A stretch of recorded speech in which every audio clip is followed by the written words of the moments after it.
बहू प्रिया को आदत थी हर काम में शॉर्टकट ढूंढने की, क्योंकि उसे हर काम में आलस आता था। अरे यार, दूध गर्म कर दो ना।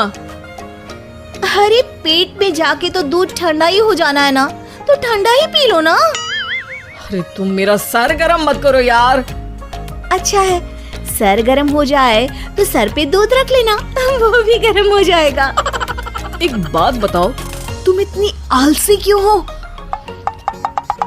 अरे बोलो ना, इतनी आलसी क्यों हो? प्रिया जवाब दो। जवाब देने में आलस आ रहा है।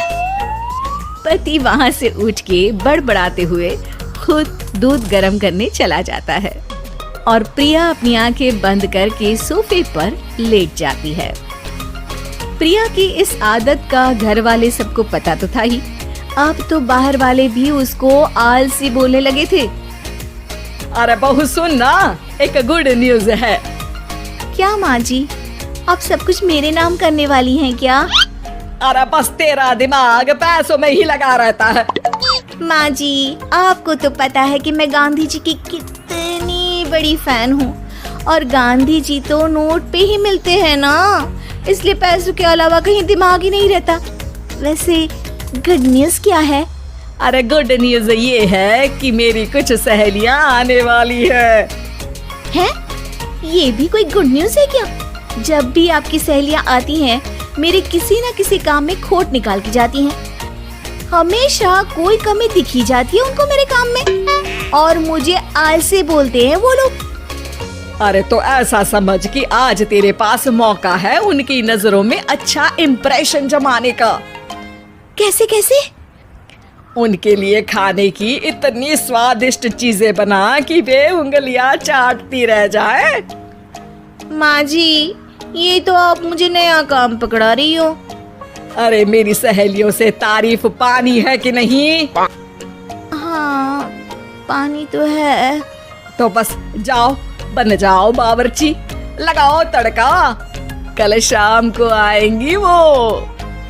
अगले दिन सास सुबह से घर के बाहर अपनी सहेलियों के पास चली जाती है, और शाम को सब प्रिया के हाथ का खाना खाने घर आते हैं। आज देखते हैं कि प्रिया बनाती क्या है। हाँ हाँ, पिछली बार हमने बोला कुछ हल्का खाएंगे तो पापड़ फ्राई करके ला दिए थे बस। हाँ, और उसके पहले जब आए थे और बोला था कि भारी खाना खाना है, तो तरबूज काट कर ले आई थी। बोल रही थी तरबूज भारी होता है ना। अरे बस भी करो, इतनी बुरी नहीं है मेरी बहू। तभी बहू वहाँ खाना लेकर आती है। पनीर कोफ्ता, भिंडी मसाला, शाही मसाला, दाल, डबल तड़का, लच्छा पराठा, मिस्सी रोटी। अरे बस बस बहू, इतना सारा खाना। अरे अभी तो और भी है, फ्राइड राइस भी है अभी तो आपके लिए, और हाँ, अरे सूप लाना तो भूल ही गई मैं। अरे लगता है पिछली बार की कमी आज पूरी कर ही देगी बहू। हाँ हाँ, आप खाइए तो। हाँ खाएंगे तो सही, इतना खाना बना तो दिया है, अब देखना भी तो पड़ेगा ना कि बना कैसा है। हाँ हाँ, लगा ले भोग खुद को। खाना चखते ही तीनों सहेलियां प्रिया की वाहवाही करने लगती है। अरे शानदार, जबरदस्त, जिंदाबाद, मजे आ गए प्रिया। प्रिया की सास भी कमाल है, बहू को क्या जायकेदार खाना बनाना सिखाया है। अरे मान गए भाई, इतना अच्छा खाना तो हम में से किसी की बहू नहीं बनाती, और हम भी नहीं बनाते, झूठ क्यों बोले। अरे बस करो बस करो, खाने पे ध्यान दो, बोलती ही रहोगी तो खाओगी कब। ये लो, थोड़ा पनीर और ले लो। सास भी सहेलियों के साथ खाना खाने लगती है, पर बहू के साथ अपनी भी तारीफ सुनकर सास मन ही मन फूली नहीं समा रही थी।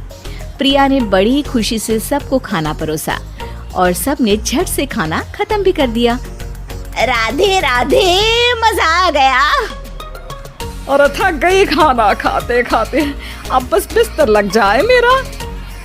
अब तो जब भी मेरे घर मेहमान आएंगे प्रिया को ले जाया करूंगी खाना बनाने के लिए, मेहमान भी खुश हो जाएंगे। सास खुश है कि प्रिया की इमेज अपनी सहेलियों के सामने काफी सुधर गई है। प्रिया खाने के बर्तन समेटती है। इतने में तीनों सहेलियां हाथ धोने किचन में चली जाती है। तभी एक सहेली देखती है कि किचन स्टैंड पर कागज पड़ा हुआ है। वो सोचती है कि कागज को डस्टबिन में डाल दे। जैसे ही वो उसे उठाती है तो देखती ही रह जाती है। दरअसल वो एक बिल है जिसमें वो सारी चीजें लिखी है जो उन्होंने अभी अभी खाई है। वो चुपचाप बिल उठाकर बाहर आ जाती है और उसके पीछे बाकी दो सहेलियां भी आती हैं। प्रिया, खाना अच्छा बनाया था, सच कहूँ तो बहुत अच्छा बनाया था। थैंक यू, बहुत अच्छा लगा सुन के। हाँ, पर जिसने बनाया वो इतनी तारीफ सुनता तो उसे और भी अच्छा लगता। क्या मतलब? ये बिल देखो, तुम्हारी बहू ने ऑनलाइन ऑर्डर किया था खाना। अरे तारीख तो आज की ही है ना? हाँ, आज की ही है। प्रिया, ये सब सही है क्या? प्रिया अपना सर झुका लेती है। सास सब समझ जाती है कि बहू की चोरी पकड़ी गई है। इतना भी आलस अच्छा नहीं प्रिया। अरे बता ही देती कि बाहर का खाना है, मैं बाहर का खाना खाती नहीं हूँ। तीनों सहेलियां वहाँ से जा रही होती है कि तभी उनमें से एक मुड़कर कहती है, अब ये तो बताओ कि खाने की रेटिंग बहू को दे या डिलीवर करने वाले को? प्रिया समझ जाती है कि शॉर्टकट लेने की वजह से उसके साथ सास को भी ये बेइज्जती झेलनी पड़ी और वो कसम खाती है कि अब से शॉर्टकट से